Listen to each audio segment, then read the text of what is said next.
couple thousand veterans in the town of Wilmington. And I asked a lot of them to come here tonight, and these was the last phone calls I made, so. It is what it is, it's what we got. But before we start, I'd like to, if you just start right down here, and just introduce yourself and your branch of service and when you served. John Oliver, I served in Vietnam from January of '68 to September the 11th of 1968 in the Army Infantry. Paul Augustino, I was in the Army from 1959 to 1962. It was called the 10th Atomic Army, which I'll guarantee nobody's ever heard of. Hi, my name is Tom Pazira. I served in the Army from 1954 October to 1957 October. I was most of my time in Germany. Back then it was still the occupation troops, and I was a photographer. Mike Lyon, I served from December 08 to this December. I'll be finished up my contract. I'm Jerry Finn. I was in the Army and the Navy from 1987 until 2012. I did Army intelligence and then flew helicopters in the Navy. Jim Bailey, I joined the Marine Corps in 1988. Retired from the Marine Corps in 2008. Veteran of Desert Storm and Iraq. Spent my whole time in the infantry. Thank you. Jay is very confused. Next Saturday is the Army-Navy game, and he doesn't know what to look for. He's right in the middle. Wears an Army shirt and a Navy hat. There you go. So again, the library has to put this on, and I thank Charlotte again for doing this. And it's just a great idea, some way to have Wilmington veterans tell their stories. And I'd like to start out with John. Here, the question can be very easy and designed to create a little conversation. The first question can be very easy. Why did you join the military? Well, I didn't join, I was drafted. All right, next. No, go ahead, Sean. I was at Boston College in '67, and I found it a little bit boring and tedious and hard. So I quit school, and I wasn't out more than a month or two, and I was drafted, and much to the consternation of my parents. That's it. Thank you. Mr. Augustino?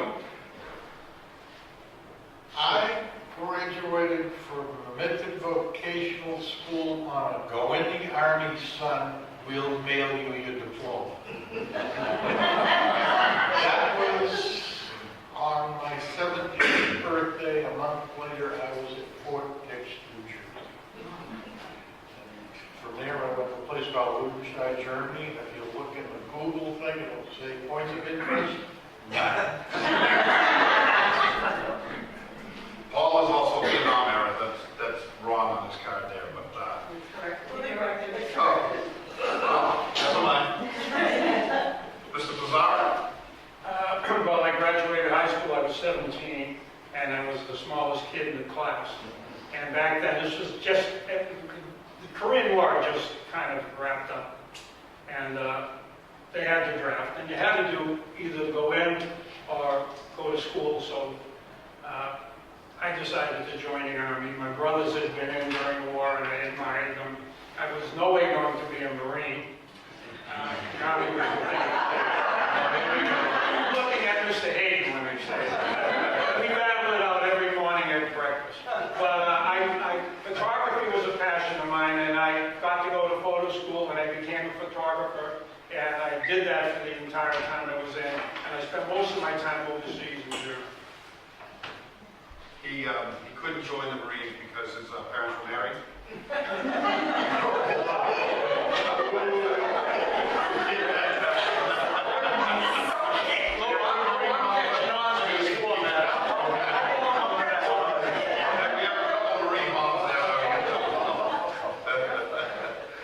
I'm sorry. Go ahead. What made you join the military? Well, let's see. I enlisted at the age of 17, much to my mother's dismay. She had decided that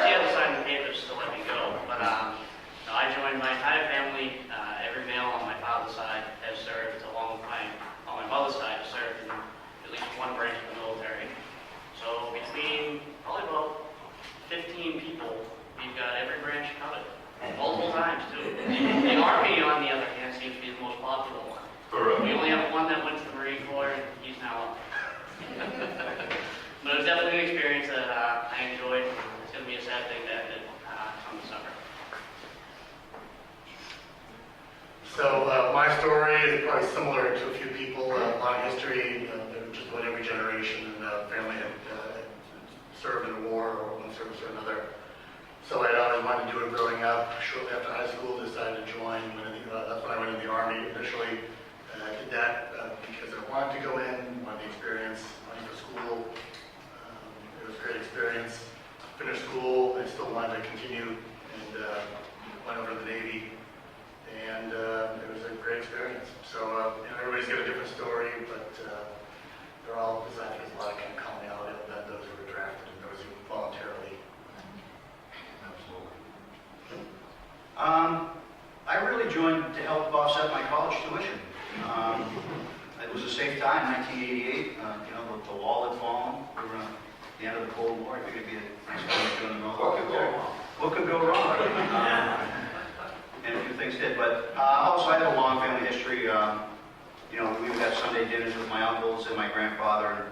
My uncles had served in Vietnam in the Marines.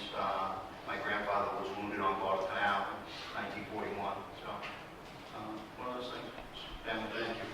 Yeah, I think there's a common thread in a lot of veterans joining young, especially. I joined when I was 17 as well. My mother had to sign for me, but it's just something that.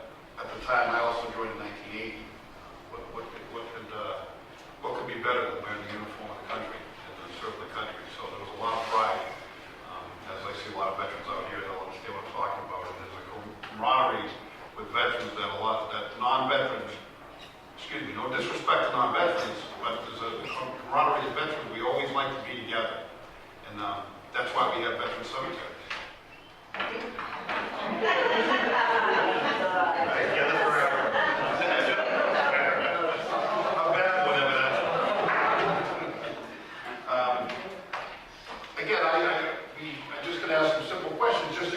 Conversation here, and I think this one may do that. What was it like to be away from your family and friends for sometimes a long length of time? That's pretty interesting because there was a saying in Vietnam that back home was the world and you were somewhere else. It's like a very strange place. It certainly seemed that way. It was almost like you could never get back home as much as you wanted. There was always a possibility, a strong possibility, that you were going to come home. So being away from family was very traumatic.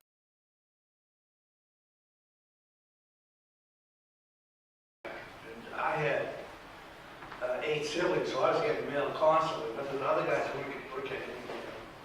So being away from home was tough. Yeah. Obviously, the IT dynamic that has happened since Vietnam, and even we were over Desert Storm, where they can Skype now, your family member, you can say hi and put your children to bed, and it was a total different era back then. Letters were very much appreciated. If you got a chance to make a phone call, there was a 15-second, 20-second delay, which made it interesting to, and of course, Mr. Agostino, when he was in, they had carrier pigeons. What was it like to be away there, Mr. Agostino? Well, the Yankee Army.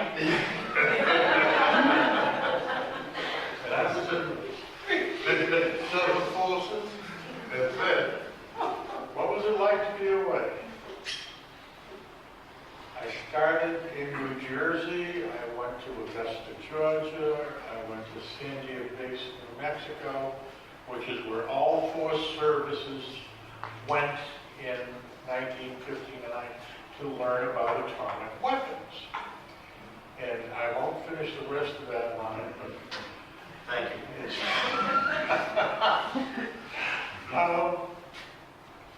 and then I went to Germany. I spent 9 days on a troop train from Albuquerque to Brooklyn, New York.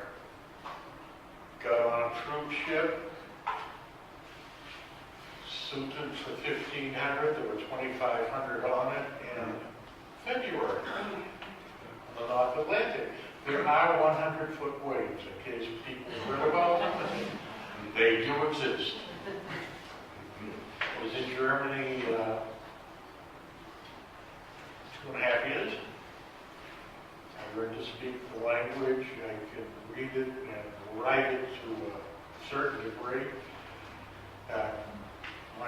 If I wrote you a letter, you would understand it, but trust me, the grammar would not be correct, but then again, neither is my English. And I came home, and that was that. I've known Paul for a long time and consider him a good friend of mine. He helps me out in my office, whether an older veteran needs a ride to the VA hospital or something. And we have it down pat now. If somebody calls my office with a problem, Paul takes care of it, and I get the credit. I kind of like that. Plus, we deal with veterans all day, every day, and Paul's my only Civil War veteran. Bizarre. What was it like? You also were in Germany for quite a length of time. It was like being away from the family and friends. I found the toughest part of being away was not the time itself. The beginning was the toughest for me. When that ship pulled out of New York, I also went on a troop ship, and it's really it's traumatic because it's not the fact that you're away. It's when you're leaving, you're leaving New York Harbor, and you're saying, my God, I'm not going to be back here for almost over 2.5 years. And that was the toughest part for me. Once I got over there and had a couple of beers and settled in, it didn't bother me all that much. Just the holidays. The holidays get tough. But that was the toughest part for me at the beginning. And you get used to it. You know, we were just kids. You know, I was 18 when I sailed over there. But you get used to it, and before you know it, 1957 did arrive. I never thought it would, but that's about it. Let's see. See, that's the most recent. Yeah, the most recent. Recent deployed veteran. Yeah. Well, it all started. I went over to Missouri, Portland, twice actually. From there, I came back home. I'm actually on the National Guard side, a little bit of Army, active-wise. But anyways, then from there, up until about, we got our orders in 2010, roughly the end of it. And that's when it kind of hit home that, oh wow, I'm going somewhere. And the way our orders actually read was we were going to Afghanistan, which at the time, the war, that part that was supposed to be winding down, and they weren't sending any troops really over there anymore. So okay, none of us really knew exactly where we were going, because obviously as all the rest of the veterans here we know, it comes down to operation security, where you can't know what you're doing. So it was such a broad spectrum, and my MOS is military police, so a lot of people think that, oh wow, you're a cop on the military side. It's more than that. We do a lot of different things, but long story short, I don't want to get off the question here, but 2012 was middle of it. It was June. That's when we shipped out. So a couple months after I just got married, and that was the toughest part. Was leaving Massachusetts. We ended up going from there. We went to Mississippi, Camp Shelby, which anybody who goes to Mississippi, I don't recommend going. There's nothing out there unless, tattoo parlors and dive, really, really bad dive bars. But no, we spent about a couple months down there, very long months. And we finally were able to ship out, which was nice, because we were finally like, wow, we're getting out of here, thank God. And at that point, we finally figured out where we were going. We actually ended up changing. We ended up going to a little peninsula right off of Saudi Arabia known as Qatar, which now it used to be an R&R base, not anymore. It's more or less, central hub where things come in and out of the theater. So we ended up going over there, and it's one of those type of deployments where it's mundane, it's everything that you don't want to do in the military, especially my MOS, which was sit at a gate and check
part of the 972 MP company, which is whenever the Boston Marathon happens, we run security for it.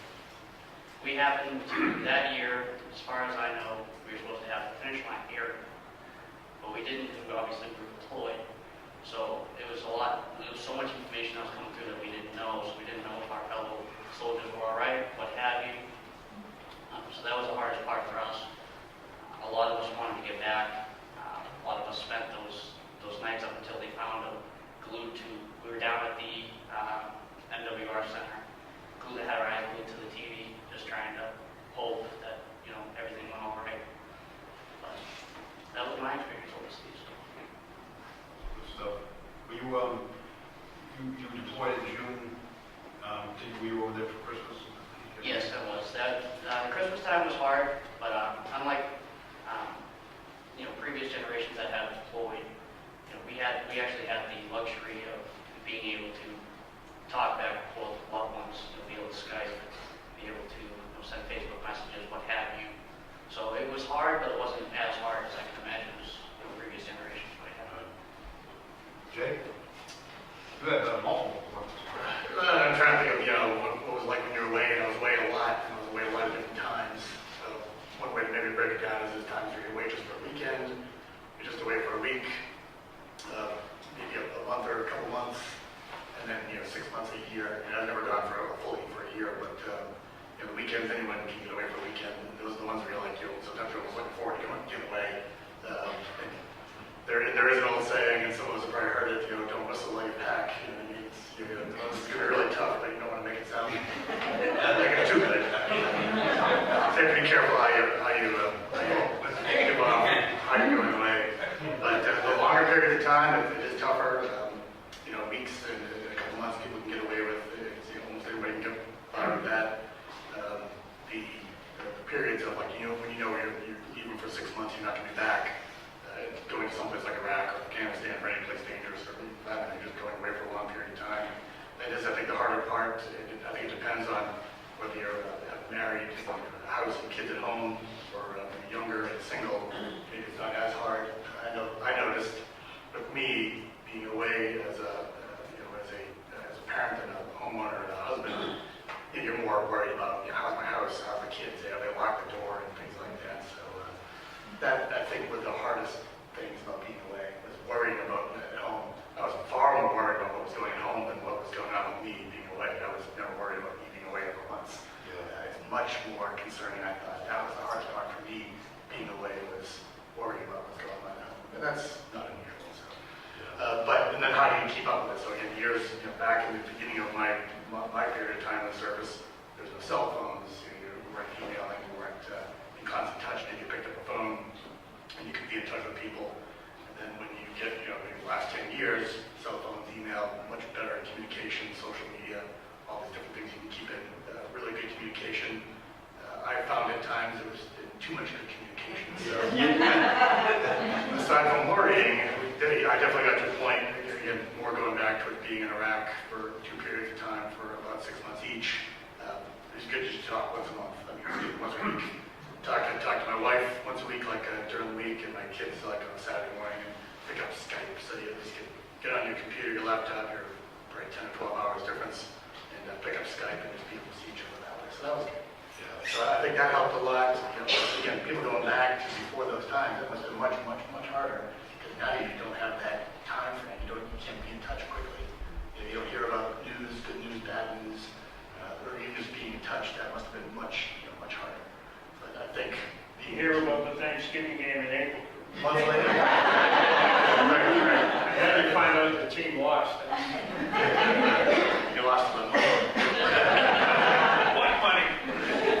Holidays, another part, I was fortunate not to be away for Christmases at all. I was away for, I think, 3 or 4 Thanksgivings. And that is a little tough. I think something you also do when you're away, and anybody who's ever realized this, you do become a family overseas when you're away, whether it's for a short period of time or for a long period of time. You develop friendships and a little bit of a home away from home. It might be a coping mechanism, but I think that's really helpful. You can kind of lean on each other and have as good amount of time as you possibly can, despite the hardships of being away. Yeah. And just in case, I don't know if they introduced, as ever introduced himself, Jay is a retired Navy, and Jim is retired, United States Marine Corps. So, Jim, I'm sure you've had some time away from home. I've had some time away from home. Similar to the rest of the gentlemen on the panel, when I first deployed, it was Desert Storm. I was 22 years old. The toughest thing was breaking away from college. I couldn't, I had to leave college in the middle of my senior year, so I always joke that I did a semester overseas in Kuwait. But, as a 22-year-old kid, it wasn't so tough on me being away from the family. It was tough on the family being separated from me. I had trained with the same guys for 3 or 4 years, and you share in that same experience. You all deployed together, you're all there together, you all suffered together. So I know it was tough on my parents and my brothers and sisters, but it really wasn't reciprocating on my end. I knew what I was doing. It wasn't a big, to me, it wasn't a big deal being away. But then fast forward to 2006, and now it's Jim Bailey dad. I got 3 kids I'm worried about here at home with the wife. So that was a little different. But like everybody else, like Jay, I talk to the wife once a week on the phone. You find the time to do that. And with technology and email, I could write almost every day. So those are the things that kept us close. Thank you. And it is a different dynamic for us being deployed because we know where we're at and we know what we're doing. Moms and wives and family members back home, and I see a lot of family members, widows, up right on the front row, that we will never know what you went through while your husband was away. So I'm glad you brought that up because it's a whole different dynamic of what, like you just said, we knew what we were doing, we knew where we were at and what was going on, and it's always going to sound worse when you're back home and reading and seeing stuff on the news. But and like I said, I see some widow families here, wives and widows. And thank you for coming and giving up the turkey dinner. I really appreciate it. I thought you were having the turkey dinner. I am the turkey dinner. No. Mike Shippo, fellow selectman sitting in the back. I appreciate you coming.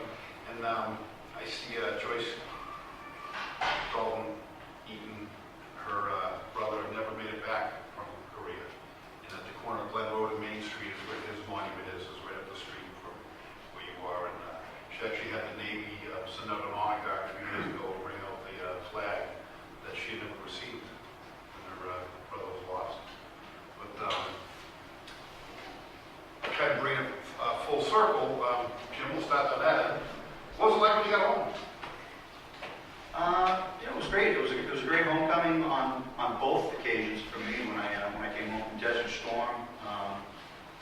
That was I served with a lot of guys who were Vietnam vets, so it was a big welcome home for them because it was something they didn't get. So that was something we really appreciated. It seems like the country stood up. You can remember the ticker tape parades and things like that were in New York City at the time. So that was, it was very welcoming. Same thing when I came back from Fallujah in 06. We had a big homecoming at Devon's for us. It's great to see the family. They sat us out in Southern California for about 30 days so that we could all decompress, which was nice because Lou deals with a lot of us veterans all the time. And the mental side of things that come in. So it's good to be able to sit and relax. So you don't have to bring that home immediately to the family.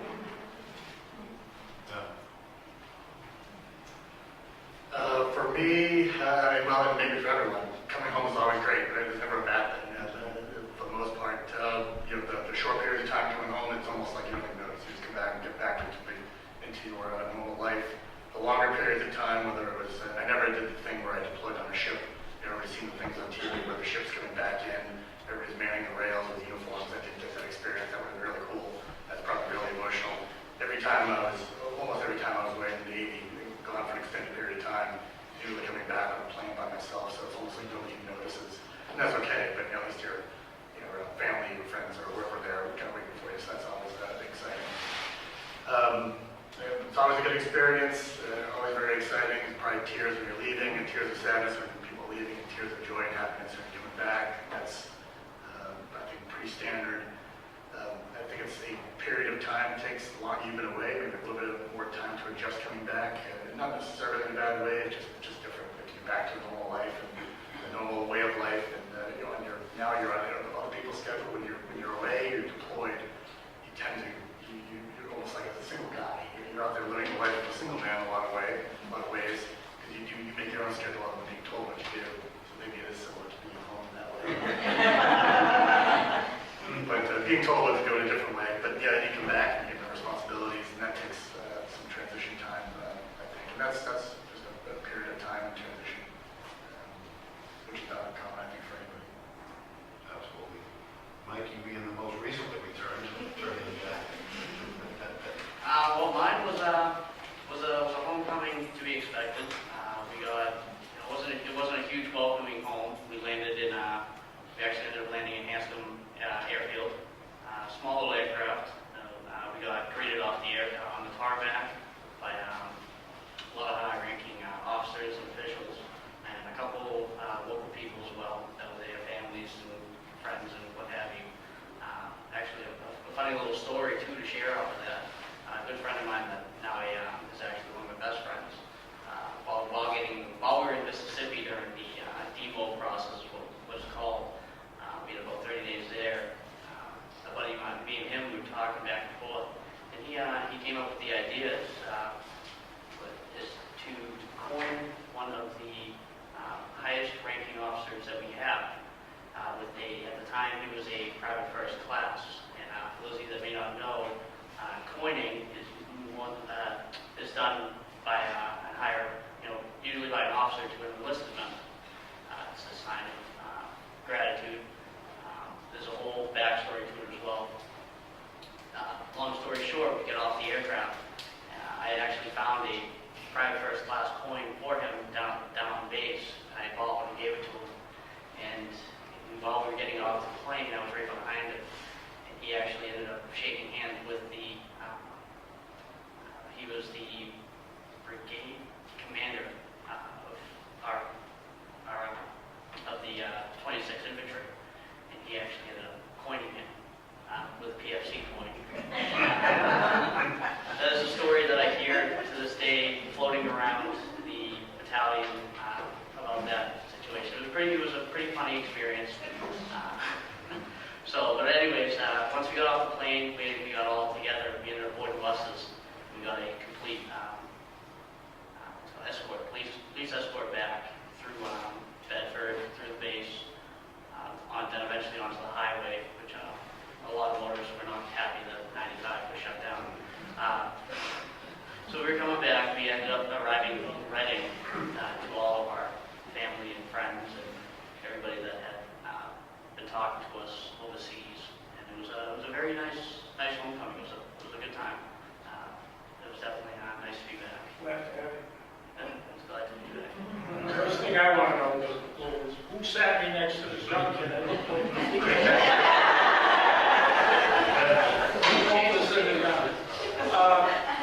The first thing I experienced was the shock of the fact that after all that time, I still wasn't old enough to drink. I tried to con a bartender at Fort Dix, which is New Jersey, and the drinking laws are 21.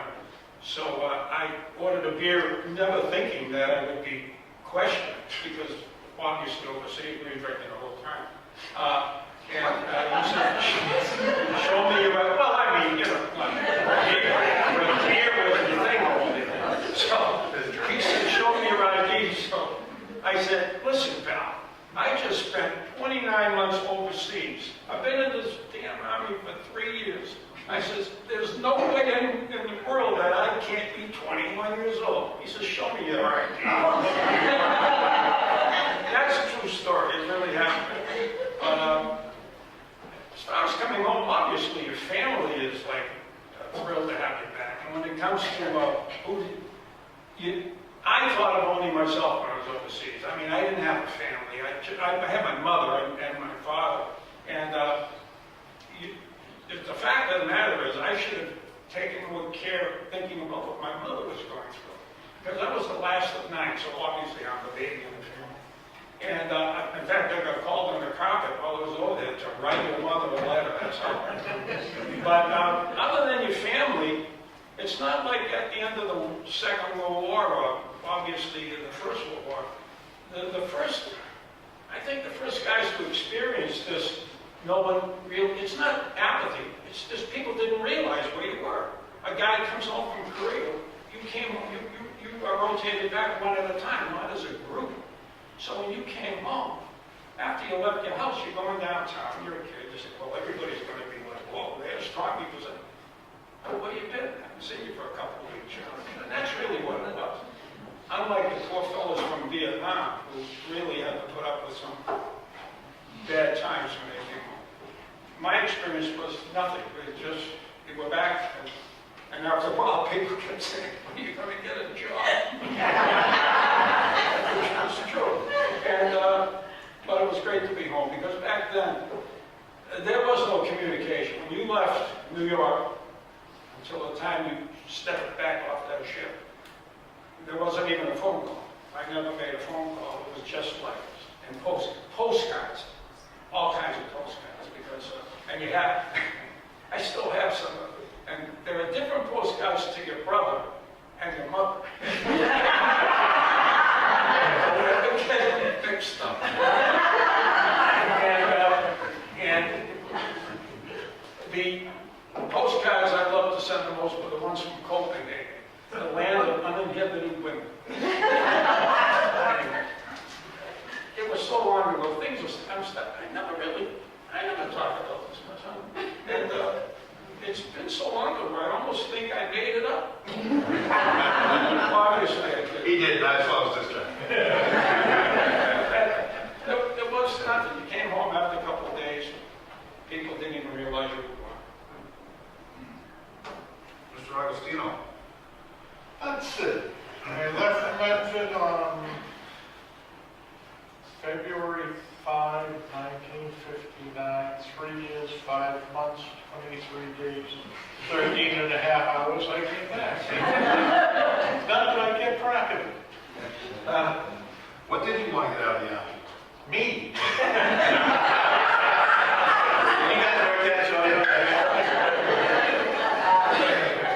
As far as I know, I was in Germany, the Atomic Weapons Depot, doing guard duty, and a sedan pulled up, and 2 gentlemen in suits got out, spoke to the gate guard. The sergeant and the guy went out to the gate, and the next thing I know, they're telling me, report to the guardhouse. Okay.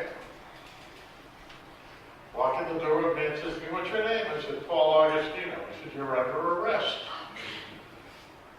How can I do? Well, I know, but drink a lot. The city of Medford had issued an arrest warrant for me because I didn't sign up for the draft. I went in at 17, I guess you had to be 18. You didn't sign up by the time you were 18. It was arrestable. So these guys arrested me. They drove me 300 miles from where I was in Wilmington, where there's nothing exciting, down to Frankfurt, Germany, at Rhein-Main Air Base. Walked in, the officer judge looked at me, looked at them, and says, what the hell is he doing? I said, I'm still trying to figure it out, sir. He said, well, the city of Medford issued a arrest warrant for you for not signing up for the draft. I said, does that mean I'm going home? I said, no. So what you're going to do is we'll spend the night here, we'll put you on a train in the morning back to your unit. Okay. And that's what they did there. As far as I know, I still have the record for the city of Medford for the longest distance to serve a warrant.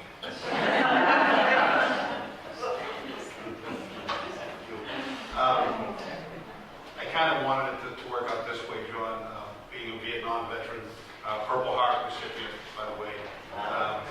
Of all the conflicts and everything, everybody, it's well documented of what happened to you guys when you come home. So what was it like for you to actually come home? Well, I kind of lucked out because being wounded, instead of... You got lucked out because you got wounded? Well, yeah, because I'm still alive. You bet. instead of going to an airport and having to be abused. From what I've heard, you know, it was spat on Vietnam veterans, but I never actually talked to one that had that happen to them. And most of the ones I know were certainly spat back. But the important, I was in Chelsea Naval for the next 11 months, so I was totally isolated from all the anti-war stuff that was going on. Though after coming back from Vietnam, I could see the viewpoint of the Vietnam protesters. But I wanted to mention that about getting out and coming home. I was just so darn happy to be home. I didn't care what anyone said to me. I was just happy to be home. And I think someone else was mentioning what happens to the people that are left behind, the parents. And as I say, they also serve and stay at home and wait. And I'm sure my parents went through hell for the 8 months I was in Vietnam because they didn't know what I was going through. There were safe days, there were times when I was safe, but they had no way of knowing that. And now there's a young lady up on the third row, Johnny, waiting for our son to come home. And we're worried that he's going to go overseas. And if that happens, we're going to go through what my parents went through. We're worried. Thank you, and welcome home. Kind of on that vein, November is Military Family Appreciation Month. So it's not just Veterans Day and all that the good stuff that goes with that. And I always, ask people, or a lot of times I'll get the question, well, what can I do? What do I say to a veteran? Thank you. Welcome home. Listen if they have some issues. Look out for them. Young or old. There's always what we call red flags. Being alone, being withdrawn, anything. But it's extremely important that we always look out for our vets, and obviously I'm biased, and I see a lot of veterans here. But a lot of veterans have been through a lot, and it's different when you come home after you've been into a combat situation. So just look out for the vets and our family and the families of vets. It's important. Thank you. I know you don't have to be reminded, but 10 November is the birthday of the Marine Corps. What's that?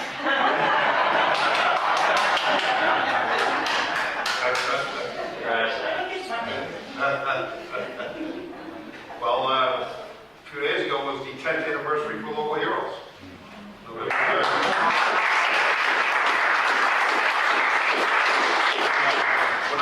Even though we're not packing every week anymore, we are still going strong and helping a lot of these kids reintegrate back into civilian life. And like I said, they need it. They need help. We gotta look out for each other. Again, on that vein, John, how do you feel about this conflict that's going on right now? Which one were you talking about? ISIS? Yeah, the young men that are serving now and what they're facing. Well, I think that everyone here in this table realizes that there's a camaraderie that never goes away. And we also fear and feel for the guys who are going over to Iraq. Hopefully they're out of Iraq now. They're still in Afghanistan. And now maybe it looks as though they're trying to move into back into Iraq and Syria and combat ISIS. I'd much rather see America fight ISIS from the distance. The drones that send our young men over there and young women. Like I said, we weren't supported that much in Vietnam, but Vietnam is a lot different than what's going on now. I just think that as long as we're sending them over there, we have to support them. We're not necessarily supporting the war. When you support soldiers, you're not necessarily supporting the war. And I'm concerned about ISIS, but not to the point where I want to see American soldiers go there again and just recreate the results of the Second Iraq War, when you just destroyed the country, left the power vacuum, brought in the insurgents. If we go in and destroy ISIS, it's just going to be probably the same thing, same as, and we need to place a little more value on our young people, and especially when we're sending women into combat, which is kind of frightening to me. Very good. Mr. Augustino? I got to think, I got to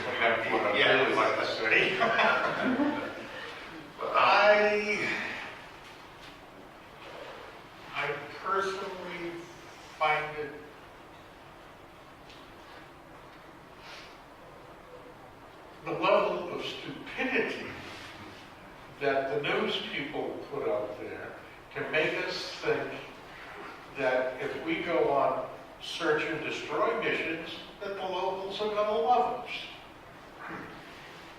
And, I mean, it happens everywhere. I just don't, I better shut up. Right track. That's another trait of veterans. Sometimes we don't have filters. But thank you, Paul.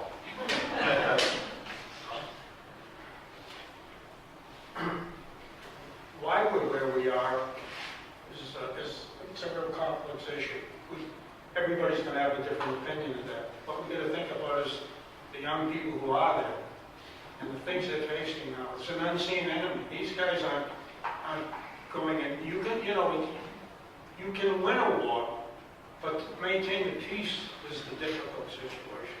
And these kids are facing this unknown enemy. They're driving in a truck. There's no combat situation technically, and they get blown up by a person with a telephone. And it's a difficult situation for these young people. That's men and women. And I wish it would end, but it's not going to end. It's ongoing. And I really feel for these kids. I shouldn't say kids, these young adults, men and women. It's tough. And we're going to have to live with that. But like I say, it doesn't seem like a combat situation all the time. They're facing these bombs that are blowing up the trucks. And I don't know what else you can say, but God bless them and hope they get back safe. I wish it would end, but now it seems like every day a new group comes along. ISIS. I love these little words, ISIS. They're fanatical. They want to, if you, not only do they want to get rid of all Westerners, if you're one of them and you don't believe in what they're teaching, they want to do away with them. So we've got a tough situation. I think John said it beautifully. Don't support the war, but you got to support the war fighters. Mike, well, seeing that you're actually part of what's going on, the conflict. I really don't see us needing to go over there to do anything, to be honest with you. Yeah, no. I think we just close out and leave them where they are. Let them duke it out, whatever wins, whatever. Just stay over there and come to our area. That's how I feel it, but that's me personally. There's more things I would want to say, but being mixed company,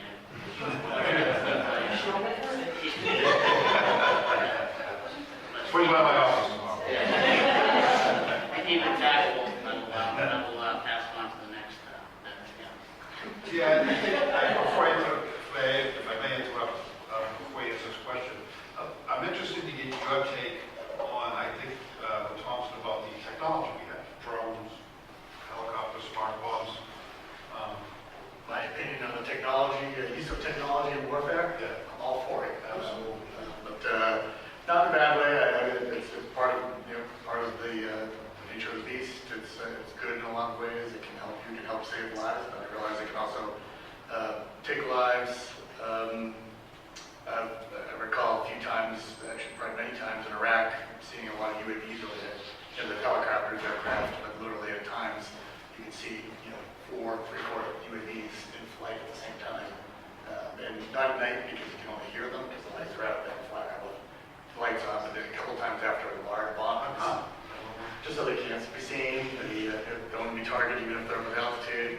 But in the daytime, there was times where after big bombings, they had UAVs actually come in and fly over to basically start to watch what's going on. These are really higher level, but the lower level ones you can see. It's great information. Probably beats a person having to fly over a city and risk getting shot at, even though that still happens as well. So it's okay. I'm not opposed to it. It's another weapon system.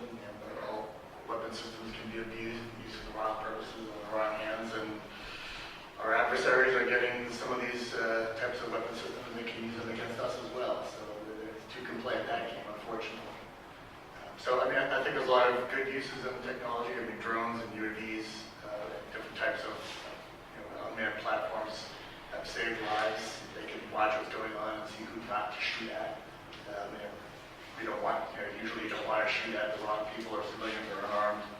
people, and it's a waste of ammunition, waste of time. If you have to do what you have to do, let's at least use good use of your ammunition, good use of your operations to be effective. So it can help you. Just to add a couple of notes that we had talked about was a throwback to the last conversation about the families as well. I just want to kind of go back to that briefly. I think most of us would say, anybody who's been away, it's fairly easy.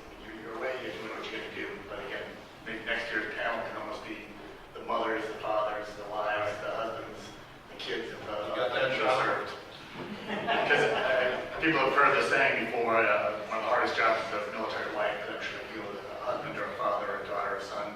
And I think it's harder for them in a lot of ways than it is for us. Because when you're doing it, you went in typically on your own, or you got drafted and you had to go in.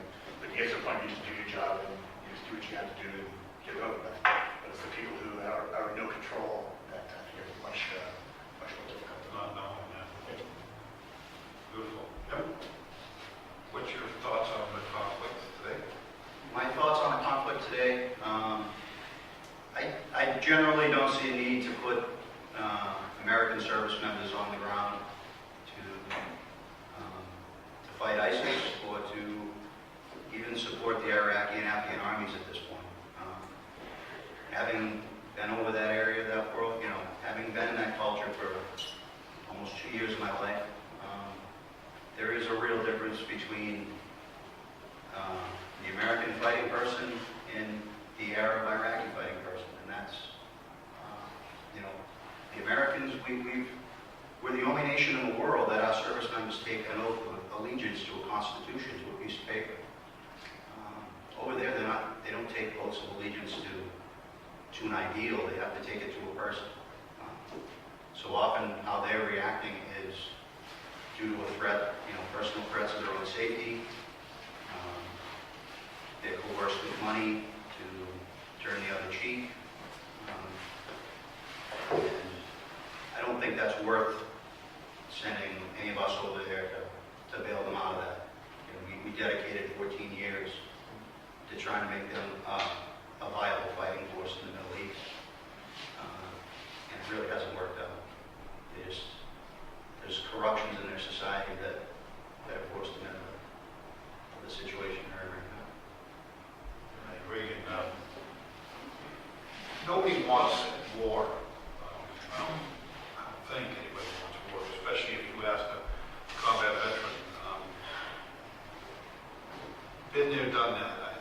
And again, nobody wants a war. Like Jim said, we swear allegiance. We want to serve for our country. And it's not quite like that in some of the other armies. And just want to mention Brian Serino, this recently turned Iraq vet, served with a good friend of mine over there.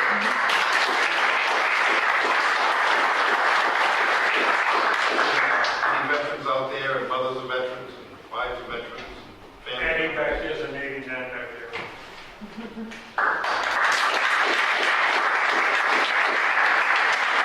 If you would like to stand up and introduce yourself, or any of the veterans or family members, moms of veterans, of Marines, no? Okay. Again, what's that? Again, Jay was right on point with the family dynamic of it. Yeah. I want to make a remark about Billy's great observation there about all the time and money and people we invested in Iraq's army and find out it appears they're never going to be able to fight for themselves. Maybe they don't even want to. And it's analogous to Vietnam so much. We spent almost 20 years in there back on these ridiculous governments. Christian governments in a country that was 90% Buddhist. But no wonder nobody backed them. And we had American soldiers had to fight for South Vietnamese men who didn't want to fight. And it's kind of an analogy there. Why should we sacrifice our young men and women to fight for somebody who won't fight for themselves? And it was so obvious in Vietnam. And my niece, Lily Keating, is a sophomore at high school. We had a beautiful Vietnam timetable. If you take the time to read that on the way out, you can get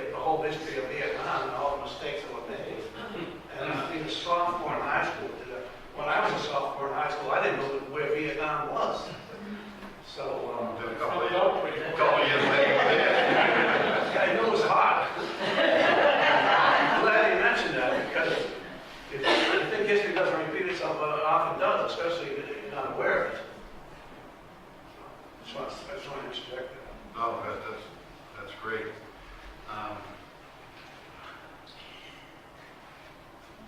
I was going to ask, in your opinion, how you feel veterans are treated today as you work. I think kind of a follow-up to before. But what I'd like to do at this time, because the panel this evening is called Wilmington Veterans Tell Their Stories. And I may be sorry when this gets to Paul, but I'd like to just spend a couple minutes and let us know what's important to you as far as being a veteran. Well, because like I said, I was drafted. I think everyone here is voluntarily, right? Well, You're lucky, man. so I had the perspective going, and I kind of knew that something was going on in Vietnam. The only way I could find out, unfortunately, was to go there, which was a big mistake. Because I already knew there was something wrong. Now I'm letting it all the facts. But being a veteran, I'm very proud of the men that I served. I had 50 men in my platoon. It was almost evenly divided. I call it the trilogy. Black soldiers, Hispanic soldiers, and whites, poor white guys, like myself. And when I say poor, I don't mean economically. I mean economically poor, not spiritually or morally poor. And those 50 guys, there was not one person who wouldn't come out and rescue you if you were hurt. And I found that out on September 8th when I was wounded, and I was in a dried up rice paddy. It was a Mexican-American soldier who came and got me. And it was a black soldier with him who carried me to the helicopter. And I'm very proud of the men that I've served with, and I'm not ashamed of what I did in Vietnam because I made sure, and my unit was the unit that perpetrated the Ely Massacre. I was in D Company, C Company, went to the village and killed hundreds of innocent people. But all those soldiers didn't do that, only a few. And I'm proud of, not so much, I'm proud to be a veteran because I'm proud of the guys that are here with me. And I'm certainly proud of the 50 men that I served with in Vietnam. And I mean, I do a lecture at Boston College once a year. They have a class up there. There's 200 plus students. It's very popular. Professor Seth Jacobs teaches, and I went to VC. And I see the young kids, and you see the young guys that get ready to go in, it's the Iraq guys. You identify with them, they identify with you. And I think veterans, there's always that bond, it just never goes away. And that's why I come up here and I looked at World War II and Korea, and I said, I know I like these guys. Tom's not from World War II. He couldn't make it. Yeah, he couldn't make it. Oh, Yeah. Tom gets that all the time.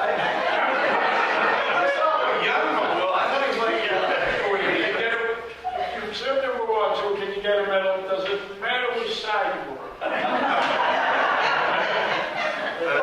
My brother served in World War II. I saw the sign when I first came in. I can't wait to talk to the Korean War. George was tied up at a housing authority, is it? Church. Oh, I'm sorry, that's right, church. They had some issues, and he's one of the big guys there, so he had to go take care of it. But very good, good. I don't want to keep talking. Well, that's what we're here for. I'm hearing a lot of good stuff. There we go. I'd like to thank Lou publicly. 51 years after I got out of the Army, he got me 2 medals I had earned.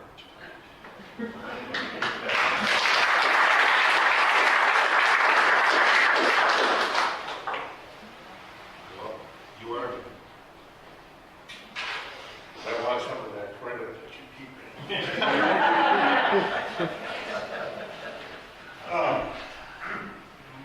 I tell the young guys, meaning anybody under 50, because I'm way over 50, that when we have a meeting every other Thursday, that they come in, and I'll say to them, okay, this is real simple. I've been where you are. I've tried to drink Canada Dry. You see signs all over the place. They tell you.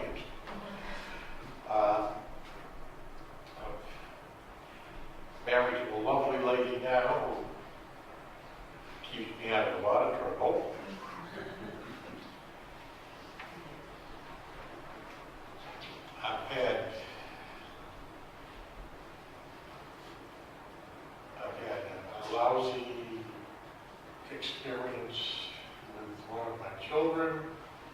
And that's gone by, and I'm still here. It's just, I don't know, I've had young guys come up and say to me, can I talk to you? We go up the porch, where 3/4 of Wilmington drives by. They do the whole thing. It's interesting, I can sit there and listen to them for 2 hours. Sometimes that's all I need. Listen. Paul's talking about every other Thursday night in my office at 6 o'clock, we have a little group meeting. And it's been a couple of years now since we started. And it's pretty cool, mostly on combat vets and from Vietnam, Paul's era, and to kids that have just gotten home. And it's been a great way for them to come and talk and exchange phone numbers and just let them know they're not alone. And it's worked out really, really good. And Paul's there every other week with us. And it's like you said, it's good to listen. And we have a couple of Vietnam guys that come every week that are beautiful. And they take these kids where they need to be and help them get into the VA system. And it's good stuff. That's what Paul's talking about there. Very good. Mr. Pizarro, you're up. Oh, boy. Obviously, I was much too young for the second World War, but I was very much affected by it. My two brothers served for 5 years and 5 years of course. My brother Ziggy, as Will can attest to, was everywhere in the European campaign. He was in North Africa, he was in Tunisia, he was in the invasion of Sicily. He was wounded at Normandy. He fought around in Germany. My brother Ben was a paratrooper in Belgium. So I was very affected by the Second World War. They came home in 45, and it was great. But that's all I wanted to do was join the Army, to be like my brother. Things were different back then. There was more of a spirit. We were very proud to be Americans. Everything was the United States and everybody else. And joining the Army was a good experience for me. I mean, I was 17 years old, I'd never done anything. It was the first time I was responsible for myself. And you learn very fast. I was glad to get out, but I was also proud to have served. And he's right. You meet these people, these guys you're with for 15, 16 months. You become real attached. And they go home and you're more likely to never see them again, but you never forget. For some reason, that few years of your life it's like our college time. But anyway, I'm so much happy that you invited me here. Because I asked my daughter and grandson, I never talk about the military because I kind of feel like I never fought, I never was in combat, simulated combat. I was a combat photographer and there was no combat. It was all maneuvers in Germany, that's all we did. But I really respect these fellows who really saw what really was going on. And I kind of feel out of place up here about the combat. No, absolutely not. A veteran is a veteran. No, really, you have to admire these guys who put themselves on the line. This fellow, he said he spent 8 months in Vietnam. Well, the way I see it, you're supposed to spend more than 8 months. So something interrupted him. 8 months after you got there, he must have got hit in that race. And he's probably not going to explain what happened to him, but you got to really admire these guys. That's it. To touch on the World War II aspect and how the country was back then, everybody was behind the war effort. And, Rosie the Riveter to the rubber drives and all liquid drives. And you're right, it was an amazing time. And I am fortunate in my position as the Director of Veteran Services for Wilmington that what I do for work work is I help veterans and their families all day, every day. That's what I do for work. And it's an amazing job. And I deal with World War II guys, the kids that graduated high school after my kids. But yeah, it's the most incredible job I've ever had in my life. It's amazing. And to deal with veterans and their families every day, I'm a blessed man. I get paid for it. Not too good. Jeff, if you're watching. Mike, the floor is yours.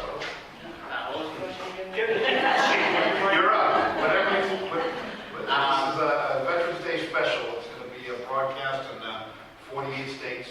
We don't have the technology to get it up to the last two.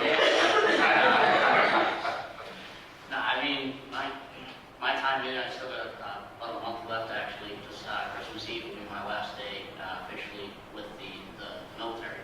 And then I enter a program called IRR, which is a 2-year program that will, if anything is needed, I can be called back anytime. But anyways, as far as, being a veteran is just like being anybody else, I guess. I mean, I don't feel any different. Being amongst a lot of actual true combat vets, I'm not actually, I served on the outside of the theater. I never actually saw any combat as far as, anybody get shot or anything like that. I saw some aftermath, what came through. We had some blown-up vehicles that had come through to get fixed, but as far as seeing any actual combat, I had never seen that. So it's, when I get called, when I get thanked for my service, I appreciate the support. But generally, it's, I don't feel like as much of a veteran as the rest of the people, just simply because of where we were. I sat at the gate for almost, it was 12 hours a day for the most part, making sure people didn't get on the base that weren't supposed to in a pretty neutral country. I mean, shoot, we had one time where overseas there was a week-long period where at the time he was in charge of the armed forces over there. Now he actually is in charge of the entire country, Qatar. He invited us down to his beach house area, and we had it was an all-week party essentially. So, and it says on the paper, if I read it correctly, it says combat vet, but here I read it, it's like, I'm not really a combat vet. I sat and drank with the now leader of the country, so. Yeah, I know. So when I got called down to be on the board, I kind of thought about it for a minute, but Lou had done me a bunch of things for me, so I figured I'd come down and talk. But it's definitely, as far as being over there, the camaraderie that you build with the people that are there, it's unbelievable. We had so much time where we did nothing but just hang out, play cards. Sit down, you go down to the MWR Center, just talk, play pool. So there's a lot of people in there that I've made lifetime friends with that you can't get anywhere else. So it's definitely an experience that you can't get anywhere. I am grateful for that aspect of it. Thank you. Yeah, same here. I'm really proud to have served. I would do it 100 times over again. I'm really happy to have done it. I couldn't have done a better time. There's plenty of bad times, plenty of great times. But that's life. You can be non-veteran, you can never serve a day in your life, and life again is full of great times and bad times. So in some ways, that's why it's not different. Being a veteran in some ways is no different than anyone else. It's happened. I've served, and people who have never served in the military have had very different, very similar kind of experiences. So in a lot of ways, it's not any different. But I would recommend anybody to consider joining. I'd ask my kids to consider joining. I can't force them, and I won't. I don't believe in compulsory service. I think it really ought to be only voluntary. People talk about should there be a draft or there shouldn't. It's not for everyone. Maybe there's times. And there's times where there's a draft, and they can do about that. And aside from politics of that, maybe that's only the kind of thing where they absolutely need every single person in the country who they get their hands on and need to serve. Maybe there's times when you have to go to the draft, but that's probably not the ideal circumstances. It's not for everyone.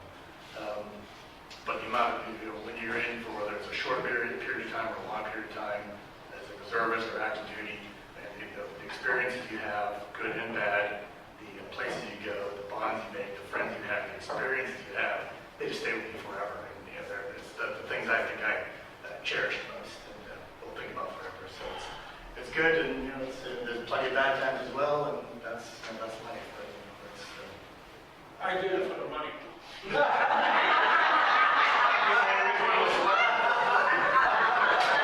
I tell one short story. I went in and they gave you $20. They called it the flying 20. Just so you could buy toothpaste and stuff. And then came the first payday, so I was supposed to collect my $70 for the month, and I only had 50. I said, to me, that counts. My first experience with managing my money. The military did that for you. Thanks, Jim. Going good. I would say that, like the other veterans, I look back at my 20 years in the Marines very fondly. There were some very trying times.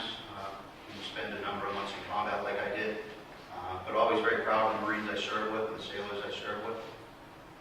But there were a lot of life-shaping experiences that stick out more in my head than anything else. That opportunity to be in the Marines for 20 years, I got to really see parts of the world that most of us never will. I spent a year in Okinawa, Japan, a very beautiful place, the Pacific.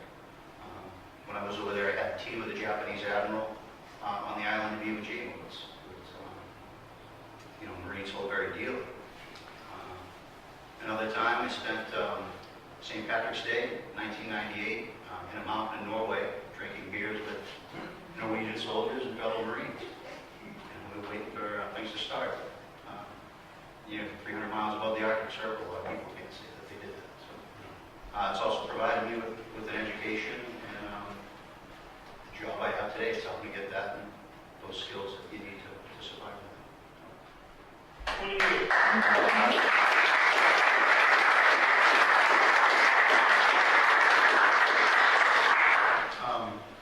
To the point of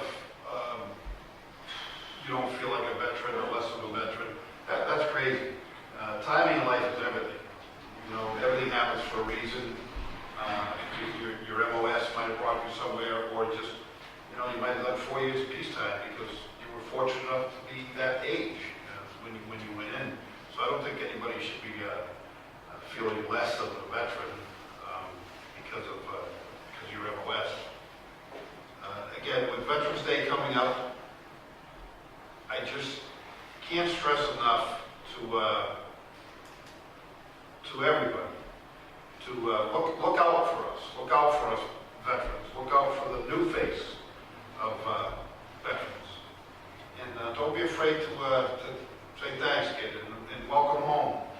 You're a Vietnam vet, welcome home, guy, because you probably don't remember coming home in the back of a plane or something when you were injured. But, I actually do. I remember coming down, I think it was 93, about 6,000 miles an hour in an ambulance.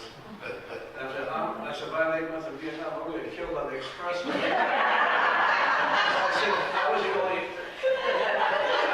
patient awake. Everyone else was unconscious. I'm morphing or whatever.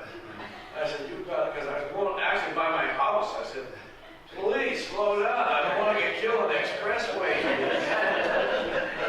He must have been doing 100. Well, I want to be in the hospital. I said, guys, I haven't died here on the expressway. I'm going to kill you. Hey, Lou, you don't remember coming home, but it wasn't because you were injured, right? No. It was actually probably one of the most emotional days I've ever had in my life. When I left, my Louie was 8 months old. So when I got back, he was a year and a half, walking and talking, and I hadn't seen him in almost a year. And we flew into Westover. And, I'm thinking I'm a wise guy. I'm going to come off the plane with a golf club in my hand. And look out the window, and there are estimated 20,000 people there, or however many people, the whole place was full. It was just, drop the golf club and find the family. That was a pretty amazing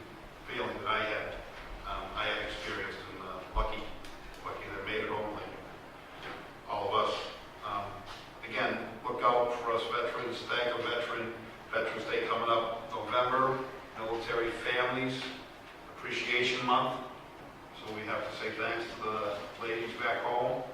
And see a lot of veterans out there, some I haven't seen in a while. So how you doing? So are you a veteran? Yeah. Are you a veteran? Yes. You're a veteran. Yeah.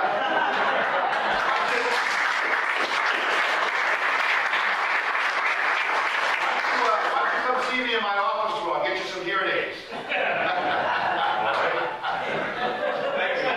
No problem, I see you like this, but I guess, sure, yeah, well, absolutely.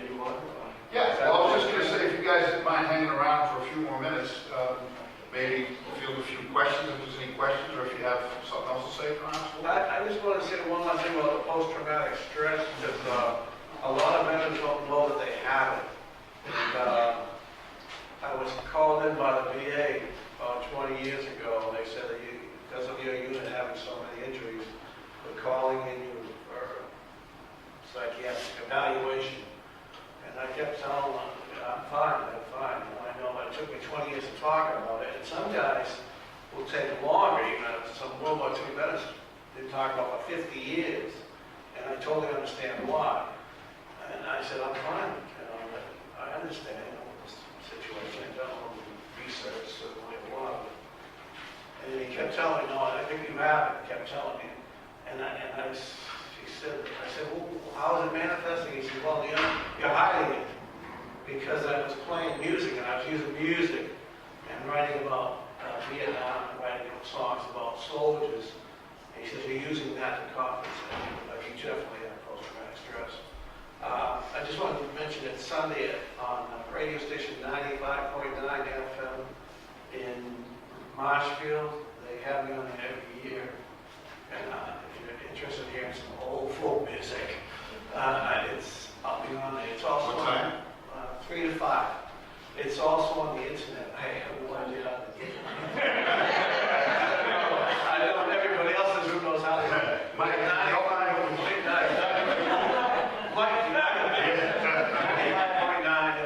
WATD. The guy who runs the station, Ed Perry, is a real supporter of veterans. He does a lot of stuff with veterans on the station. It's incredible. So I just want to mention that about the post-traumatic stress. And sometimes when you have these panels and you think somebody's holding back, it's probably true. I mean, I don't do that anymore, but there's some guys who be in a panel and they're quiet about things they just don't want to share because they're afraid that it'll hurt you, and among other things. But hopefully we got all the information we could from the panel. But you have to respect the fact that some stories they don't want to tell. That's all I want to say. Yeah, no, I'm glad you brought it up. This has been a funny, great panel, a lot of good back and forth. PTSD, post-traumatic stress disorder, and TBI, traumatic brain injury, are huge issues with our young vets nowadays. Huge. Suicide rate amongst veterans is 23 a day. That's the numbers that the VA is putting out now, but those numbers are kind of skewed because we don't know if a gentleman dies and he's not in the VA system, or we don't obviously get those numbers. And also the VA is tracking 21 states to come up with those numbers, and California and Texas are not part of the states that they're tracking. So that's why I say look out for us. Look for the red flags. Don't be afraid to say how you doing. Don't be afraid to say go see Lou. Give Lou a call. Swing by on Thursday night. Massachusetts is the only state that has a veteran service officer in every city and town. We're the only state that does that. We're the only state that has a Chapter 115 program. We can assist veterans and widows of veterans financially, help them pay some bills. And the welcome home bonus is the grab that I use to get these kids to come to my office when they come home. Hey, did you know you had a welcome home bonus, kid? It's $1,000. Come in my office, and we'll get you enrolled in VA, get you to talk to somebody. And like John said, a lot of guys don't want to talk about it, won't talk about it. They'll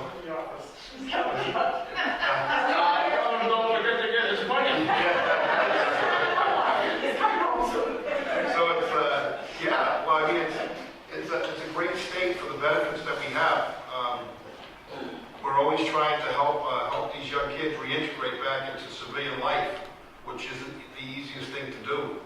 As I'm sure all of us can testify, at some point there was something that was a moment, and we have to look out.